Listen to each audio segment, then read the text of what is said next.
Welcome to a lesson on points, lines, and planes. The goals of the video are to define points, lines, and planes, and also to understand some basic geometric postulates.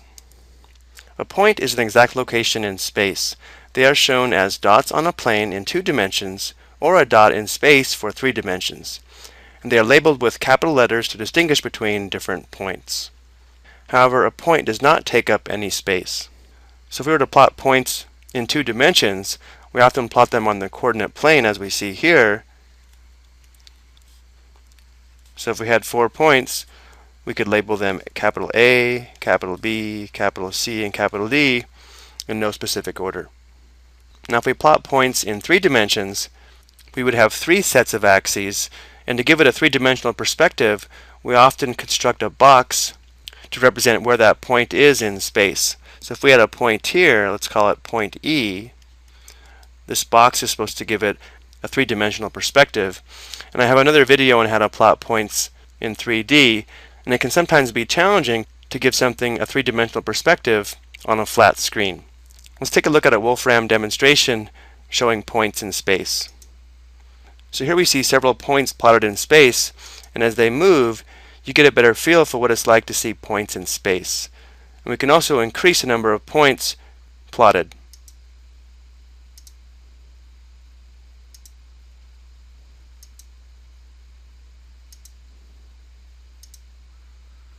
Now let's talk about lines. A line is a geometric figure that consists of an infinite number of points lined up straight that extend in both directions forever, as we see pictured here. Notice the arrows on the end indicate it extends forever. Here's a line graphed in 3 dimensions to help you get a better feel for a line and how it extends in both directions forever.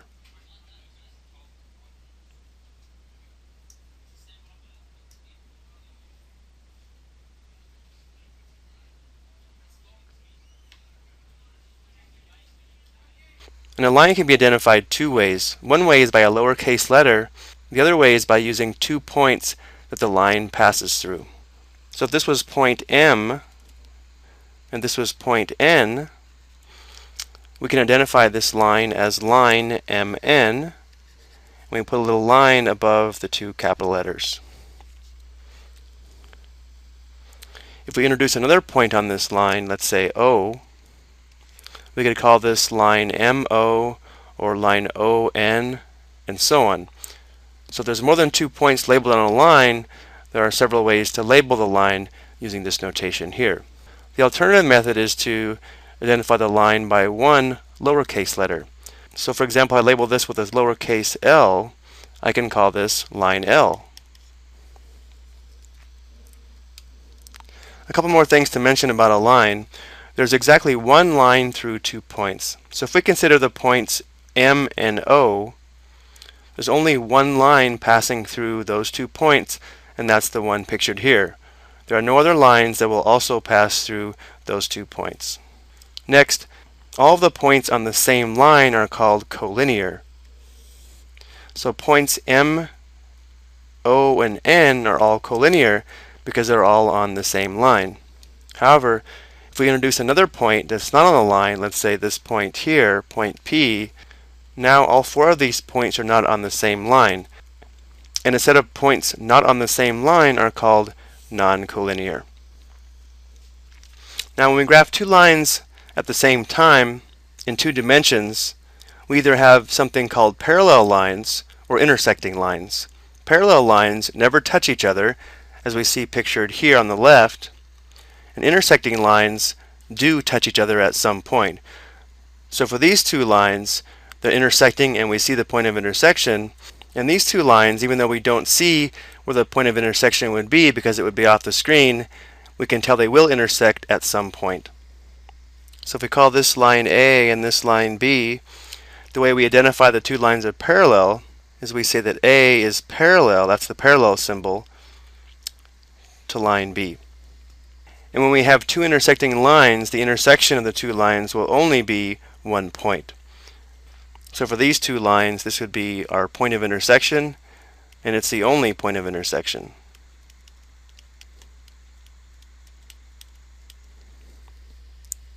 Related to a line is a line segment, and a line segment is a part of a line with two endpoints, so it doesn't extend in both directions. You can also think of a line segment as a line that starts and stops at two endpoints. So a line would have an infinite length, and a segment would have a finite length. So if this endpoint is A and this endpoint is B, we can call this segment AB, and the notation used is capital A, capital B, with a segment above the A and the B. Next we have a ray. A ray is a part of a line with one endpoint that extends in one direction forever. So looking at this ray, notice that this would be the endpoint, and there's an arrow on this side to show that it extends in this direction forever. Let's go ahead and make this a little bit larger.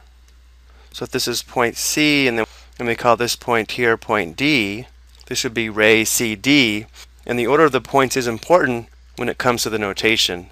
This is ray CD, meaning it starts at point C, and then it passes through D and continues forever. The last topic I want to talk about is a plane. A plane is a flat two-dimensional surface, and a plane can be identified by 3 points in the plane or by one capital letter. So if we have points A, B, and C in the plane, we can identify this as plane ABC, or if we label this plane with one capital P, we can just call this plane P. Let's take a look at a plane in space to give this a better perspective. Here we see a blue plane in space.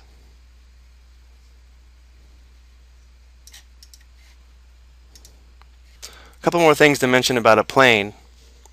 There's exactly one plane through 3 points. So just like there's only one line through 2 points, there's only one plane through 3 points. And then if two planes intersect, they will intersect in a line. Now it's kind of hard to see here, so let's go and take a look at this on some software. Here we have a yellow and blue plane, and you can see the intersection of these two planes is the red line.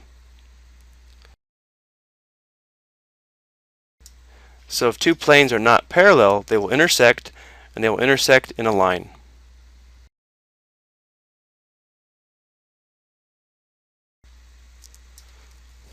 One thing that I didn't mention before, if we have a single plane, there would be an infinite number of lines in a plane.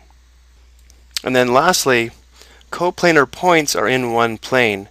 So in this graph here, points A, B, and C are coplanar, and non-coplanar points are not in one plane. So if we take a look at these 4 points, points D, E, F, and G are non-coplanar because the point G is not in the purple plane. That's going to do it for this first video. Hope you found it helpful, and thank you for watching.